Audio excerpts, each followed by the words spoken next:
大家好，歡迎嚟臨我嘅頻道，我叫 Zoe。呢個頻道以粵語簡約風慢慢講書，分享文學、心靈、人生、哲理、讀物，拆解文字入面嘅溫柔與智慧。事不宜遲，準備開始。今日講嘅書係來自 Thomas C. Corley 嘅《Rich Habits》富習慣呢本書。第一章，貧富嘅分水嶺，習慣。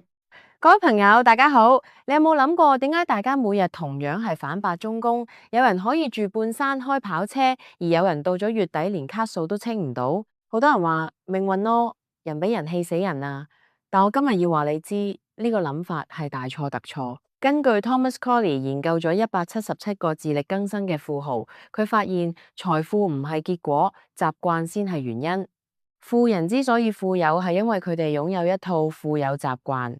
Rich habits，而窮人之所以窮，係因為佢哋被一套貧窮習慣綁架咗。你每日起身第一件事係撳手機，定係諗今日嘅目標？你收工係去追劇，定係去進修？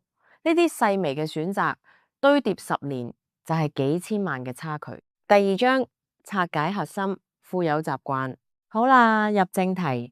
書入面提到最震撼我嘅第一個習慣就係清晨5點聯盟。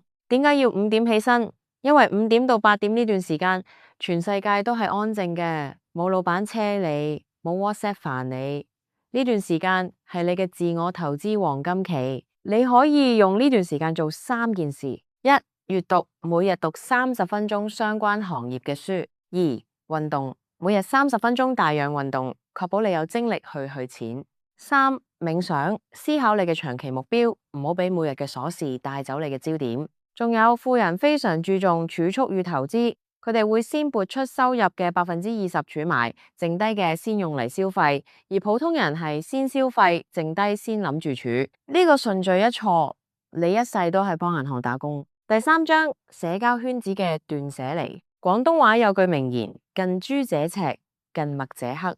書入面講得好直白。富人會刻意避開貧窮社交。咩叫貧窮社交？就係成班人圍埋一齊抱怨政府、抱怨公司、抱怨另一半，但從來唔諗解決方法。如果你身邊5個最好嘅朋友都係月光族，咁你極大機會就係第6個。你要嘅係 mentor 人生導師，一個好嘅導師，可以幫你避開人哋行過嘅冤枉路。記住，社交唔係要識好多人，而係要識對你有正面影響嘅人。第4章。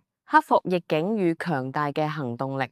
喺追求富有嘅路上，每個人都會遇到牆，有人見到牆會轉身走人，有人會坐喺度喊，但真正擁有富有習慣嘅人會諗點樣爬過去，或者拆咗嗰幅牆。書入面講到一個重點，富人唔係唔怕失敗，而係佢哋對失敗嘅定義同你唔同。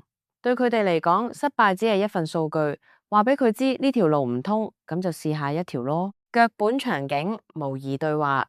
窮人思維，唉，今次蝕咗錢，我真係冇用，我以後都唔再投資啦。富人思維，今次蝕咗錢係因為我冇做足功課，下一次我要喺呢個位補返，呢學費交得值。呢種就係所謂嘅自我肯定 affirmation。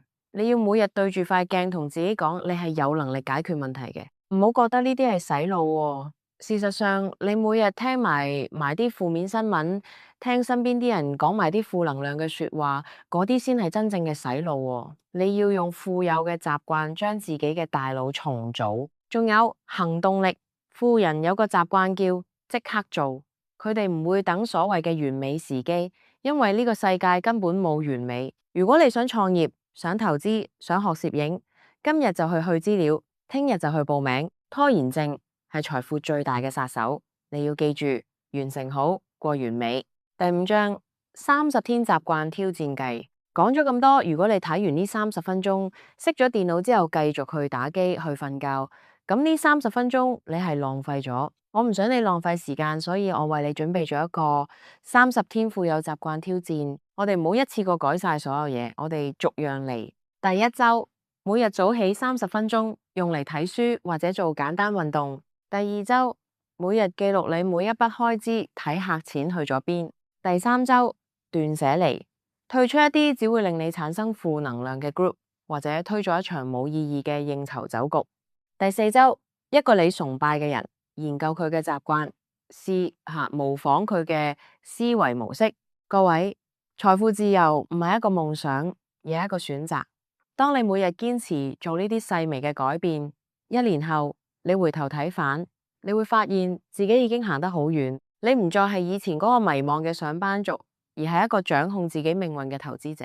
習慣就好似複利式一樣，起初你見唔到分別，但當時間一長，個爆發力係會令你驚訝。由今日開始，戒咗嗰啲令你窮一世嘅壞習慣，擁抱富有習慣。如果你覺得呢條片對你有啟發，記得訂閱、分享俾你身邊想一齊進步嘅朋友。我哋下集再見。